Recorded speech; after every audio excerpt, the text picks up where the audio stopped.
اور اس وقت آپ کو بتا دیں کہ وزیر داخلہ چودھری نثار نے کہا کہ مجھ پر وزیر اعظم بننے کی خواہش کا الزام لگایا گیا، یہ انتہائی بوگس بیان ہے۔ انہوں نے یہ بھی کہا ہے کہ عزت عہدوں سے نہیں بلکہ کردار سے ملتی ہے۔ اس وقت آپ کو بتائیں کہ وزیر داخلہ چودھری نثار کی جانب سے بیان سامنے آیا ہے جس میں انہوں نے کہا کہ صحافیوں سے غیر رسمی گفتگو کر رہے تھے چودھری نثار آج اسلام آباد کے اندر، جس میں ان کا کہنا یہ تھا کہ مجھ پر الزام لگایا جاتا ہے کہ میں وزیر اعظم بننا چاہتا ہوں۔ انہوں نے یہ بھی کہا کہ ایسی کوئی بات نہیں ہے، یہ بالکل غلط الزام ہے۔ انہوں نے یہ بھی کہا کہ عزت عہدے سے نہیں ہوتی بلکہ کردار سے ہوتی ہے، کسی کے خلاف میں نے کبھی سازش نہیں کی، یہ کہنا تھا چودھری نثار کا۔ آپ بتائیں وزیر داخلہ چودھری نثار نے کہا ہے کہ مجھ پر وزیر اعظم بننے کی خواہش کا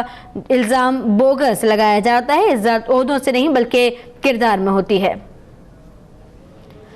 آپ کو بتائیں کہ وزیر داخلہ چودھری نثار کی جانب سے آج بیان سامنے آیا ہے، وہ صحافیوں سے غیر رسمی گفتگو کر رہے تھے، اسی پر بات کر لیں گے نمائندہ اب تک آفتاب چودھری سے۔ آفتاب، اور جو وزیر داخلہ نے کھل کر بات کی ہے صحافیوں سے، کیا کہنا تھا ان کا؟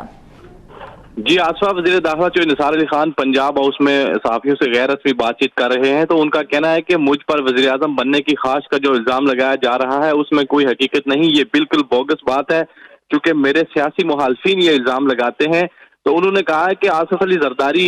کو بیرون ملک سے پاکستان آنے کے لیے حکومت کی طرف سے کوئی یقین دہانی نہیں کرائی گئی کسی قسم کی، اور نہ ہی انہیں حکومت کی طرف سے کسی یقین دہانی کی ضرورت ہے۔ آج کے دور میں پاکستان میں جمہوریت ہے، سب لوگ آزاد ہیں،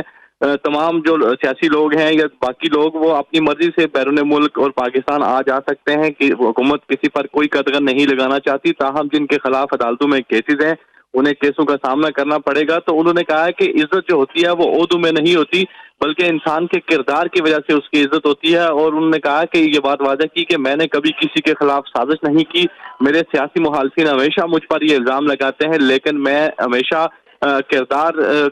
اپنے کردار کی پاسداری کی ہے اور کوشش کی ہے کہ کسی کے ساتھ کوئی ناانصافی نہ کروں، ہمیشہ سچ بولتا ہوں اور یہی کوشش کرتا ہوں کہ قانون کی عملداری کو یقینی بنایا جائے۔ تو وہ میڈیا سے بات چیت کر رہے ہیں، وزارت داخلہ کی کارکردگی کے حوالے سے تفصیلات بتا رہے ہیں۔ ان کا کہنا تھا کہ پی آئی اے سمیت غیر ملکی ایئر لائنز کو گزشتہ 3 سالوں کے دوران بغیر ویزے کے غیر ملکیوں کو پاکستان لانے پر 7 کروڑ روپے سے زائد کے جرمانے کیے گئے، بے شمار غیر ملکی ایئر لائنز کو واپس بھیج دیا گیا جن کے پاس ایسے مسافر تھے جن کو پاکستان لایا جا رہا تھا لیکن وہ پاکستانی نہیں تھے، صرف ڈیپورٹ ہونے کے لیے انہیں پاکستان لایا جا رہا تھا لیکن وہ واپس کر دیے گئے۔ تو انہوں نے کہا ہے کہ اسلام آباد کے جو امن و امان کی ذمہ داری ہے وہ براہ راست وزارت داخلہ کے تحت ہے، اور وزارت داخلہ نے اسلام آباد میں قیام امن کو یقینی بنایا ہے، اسلام آباد کے شہریوں کی جو حفاظت ہے اس کو یقینی بنایا گیا ہے، اسلام آباد